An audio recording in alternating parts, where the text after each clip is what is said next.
अस्सलाम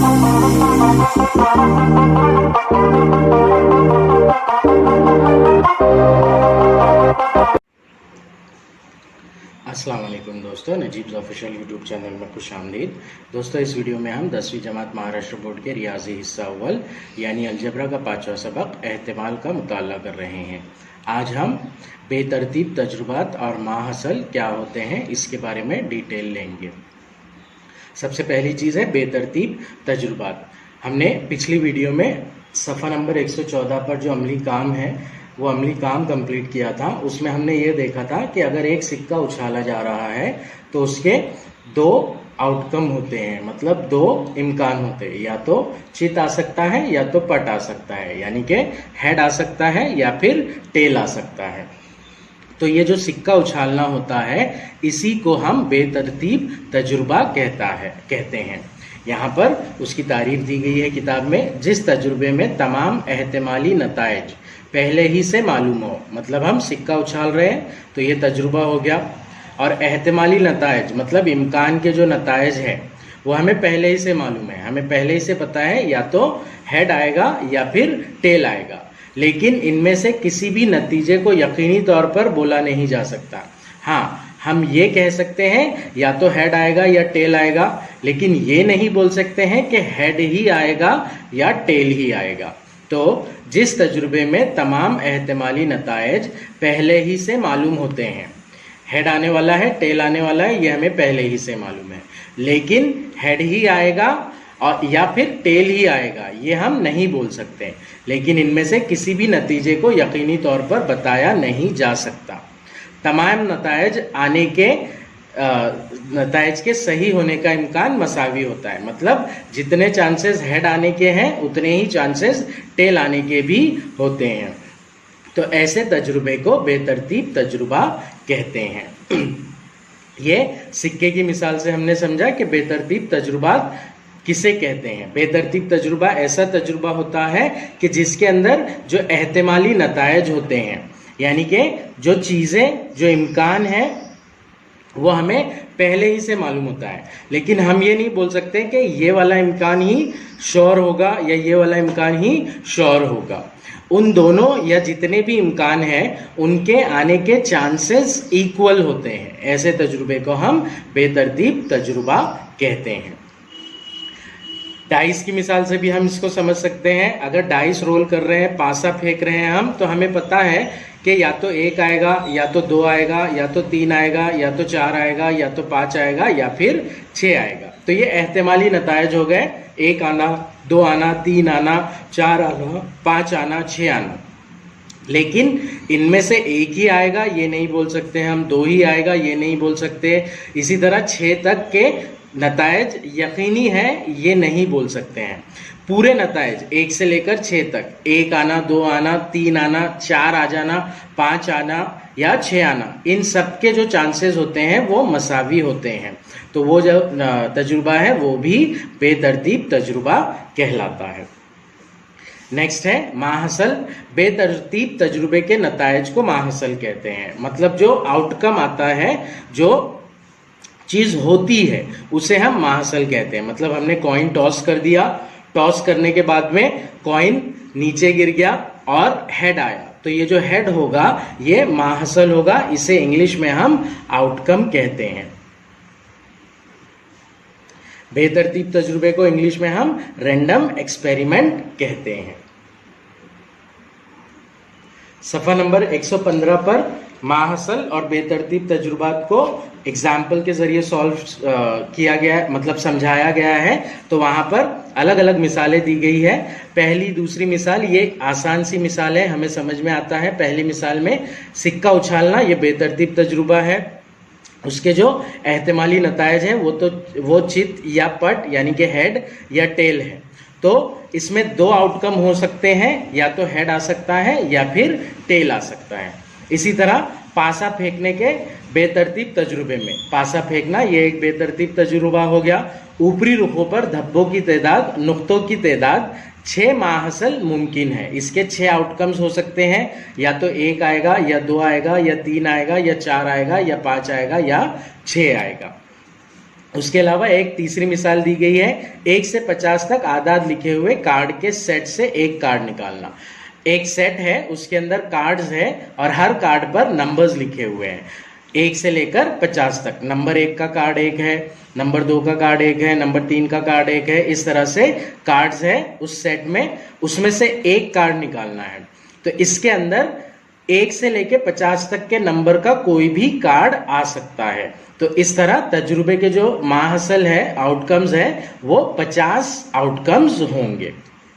अब सबसे इंपॉर्टेंट चीज चौथी मिसाल है जो हमें समझना है। इसके ऊपर बहुत ज्यादा क्वेश्चन होते हैं इस सबक में। ताश के खेल में पत्तों की जो मुनासिब तरीके से खलत मलत करके गड्डी को वो किया जाता है, उसे बेतरतीब तजुर्बा कहा गया है।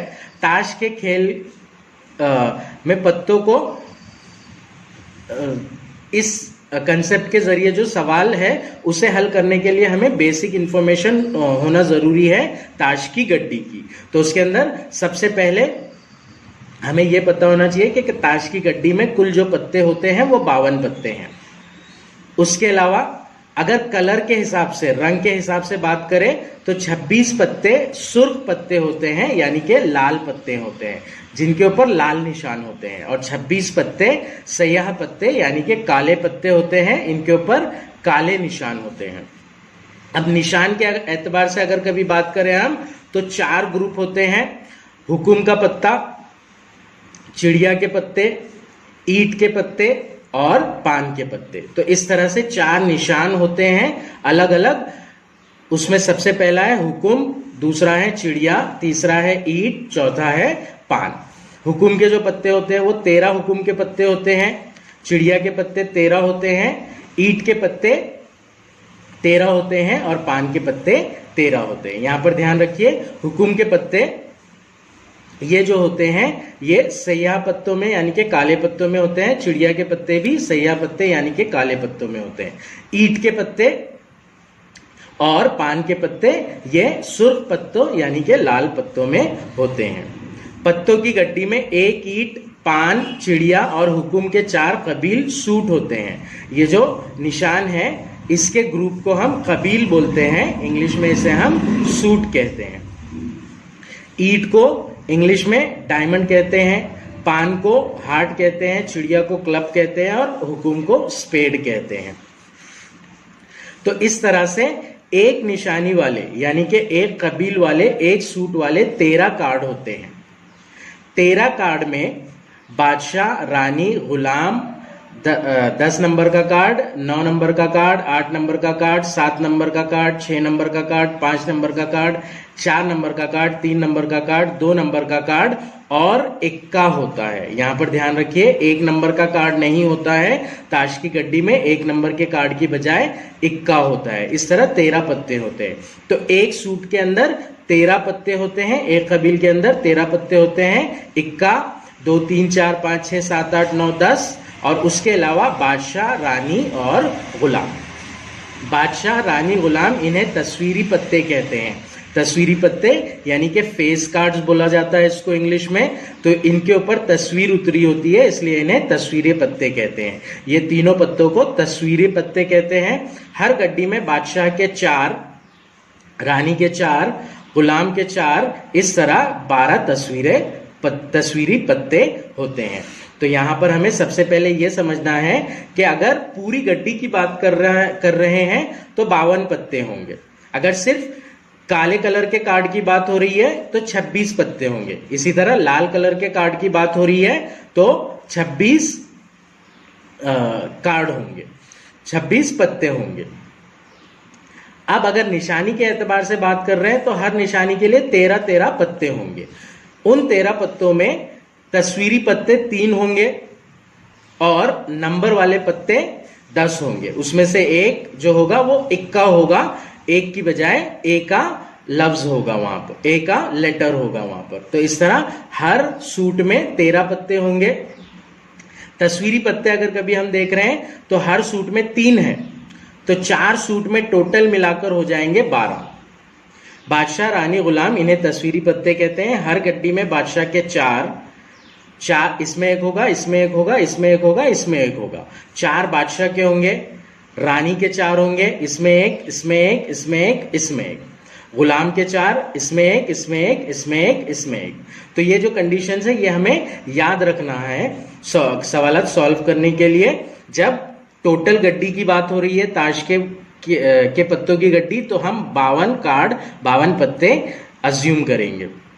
जब कलर्स के बारे में बात हो रही है तो काले 26 और लाल 26।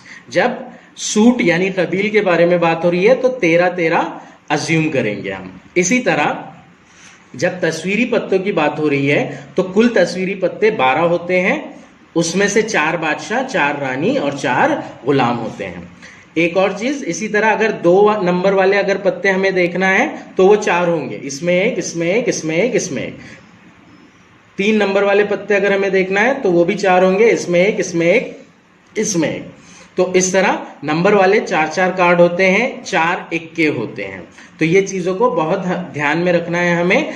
बहुत आसान से सवाल होते हैं इस सबक के, सिर्फ इतनी थ्योरी को हमें ध्यान में रखना है। ये जो थ्योरी है सिक्के की और पासे की, इसे याद रखने की जरूरत नहीं है क्योंकि ये हमें बहुत अच्छे तरीके से आती है। सिर्फ प्रॉब्लम यहां पर होता है ताश की गड्डी में। तो इन चीजों को याद रखें ताकि हमारे सवालात एकदम आसानी से हल हो।